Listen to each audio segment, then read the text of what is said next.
warahmatullahi wabarakatuh. Perkenalkan, nama saya Della Agustina dengan NIM 11211686. Baiklah, di sini saya akan menjelaskan tentang perencanaan sumber daya manusia untuk memenuhi ujian akhir semester mata kuliah simulasi bisnis dosen pengampu Bapak Angga. Baiklah, langsung saja. Untuk perencanaan sumber daya manusia merupakan proses analisis dan identifikasi terjadinya kebutuhan akan sumber daya manusia sehingga organisasi tersebut dapat mencapai tujuannya.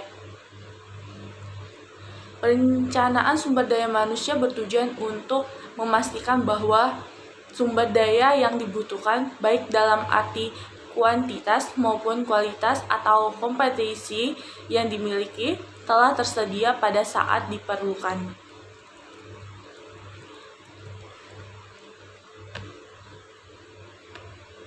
Faktor-faktor yang mempengaruhi perencanaan SDM itu tersendiri yaitu terbagi menjadi dua. Ada faktor internal dan eksternal. Untuk faktor internal sendiri yang dimaksud yaitu berbagai kekuatan dan kelemahan yang dimiliki oleh organisasi dan juga segala kendala ada dalam organisasi. Untuk faktor internal tersebut meliputi rencana strategi, anggaran, estimasi produk dan penjual, usaha atau kegiatan baru, rancangan organisasi dan tugas pegawai. Untuk faktor eksternalnya sendiri adalah faktor berbagai hal yang perkembangannya dan pertumbuhannya berada di luar kemampuan organisasi yang untuk mengendalikannya, seperti teknologi, sosial dan budaya, politik, ekonomi, dan sebagainya. Di sini ada langkah-langkah perencanaan sumber daya manusia.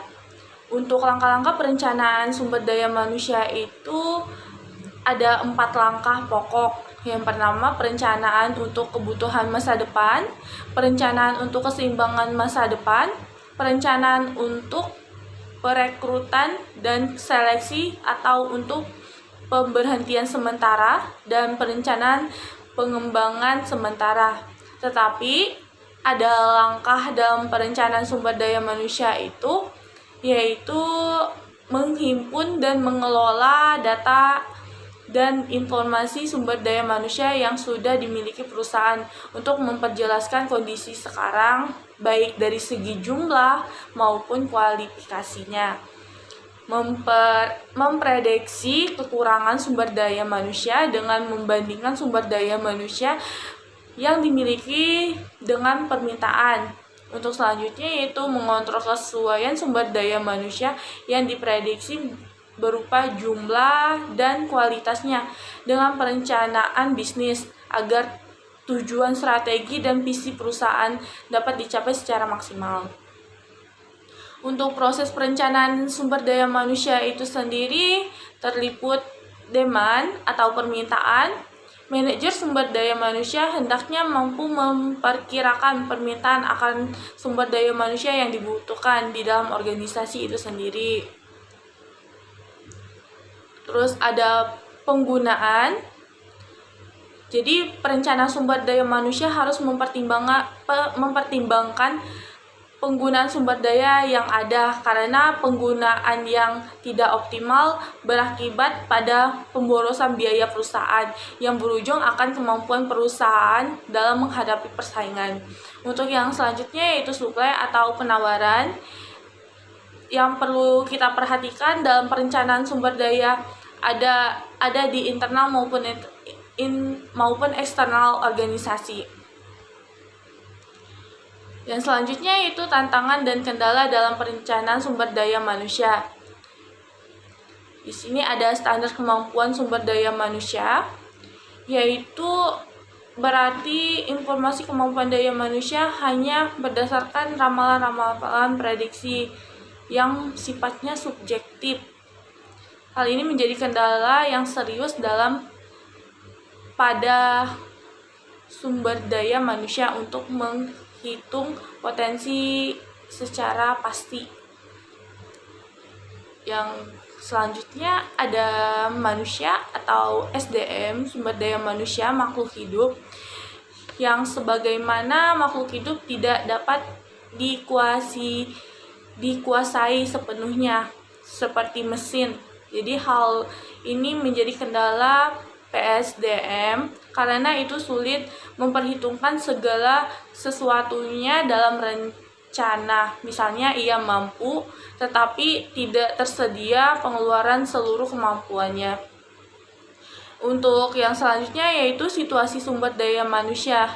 Di sini ada persetujuan mutu dan penyebaran penduduk yang kurang mendukung kebutuhan sumber daya manusia perusahaan.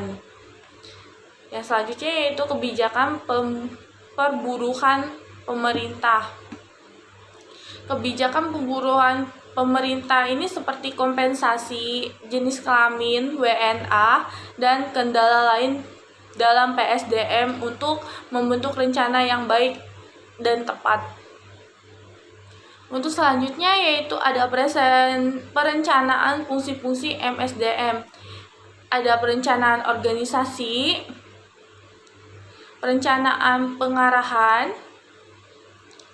perencanaan pengadaan, perencanaan pengembangan, perencanaan kompensasi, perencanaan pengintegrasian, perencanaan pemeliharaan, dan perencanaan kedisiplinan, terakhir perencanaan pemberhentian. Baiklah, di sini untuk perencanaan organisasi itu sebagai alat dan wadah orang-orang untuk bekerja sama, terintegrasi, terkoordinasi, efektif, dan harmonis. Perlu direncanakan terlebih dahulu. Untuk perencanaan pengarahan itu, pengarahan pada sumber daya manusia perlu diarahkan agar mereka bekerja giat, efektif, dan efisien membantu tercapainya tujuan perusahaan. Perencanaan pengadaan sumber daya manusia harus direncanakan secara baik dan benar supaya kualitas dan kuantitas sumber daya manusia sesuai dengan kebutuhan perusahaan. Ada perencanaan pengembangan, yaitu sumber daya harus direncanakan secara tepat supaya pengembangan dapat meningkatkan produktivitas karyawan masa kini maupun masa depan. Kompensasi sumber daya manusia perlu direncanakan dengan baik supaya dapat mendorong gairah kerja karyawan. Terus ada perencanaan pengintegrasian. Perencanaan pengintegrasian perlu direncanakan sebaik-baiknya supaya karyawan termotivasi. Terus pemeliharaan itu perlu direncanakan dengan baik supaya labor turnover relatif rendah. Untuk kedisiplinan sebagai cerminan tanggung jawab karyawan harus direncanakan dengan sebaik-baiknya. Ada juga pemberhentian. Untuk pemberhentian ini sumber daya manusia harus direncanakan dengan sebaik-baiknya agar tidak menimbulkan kesulitan bagi perusahaan.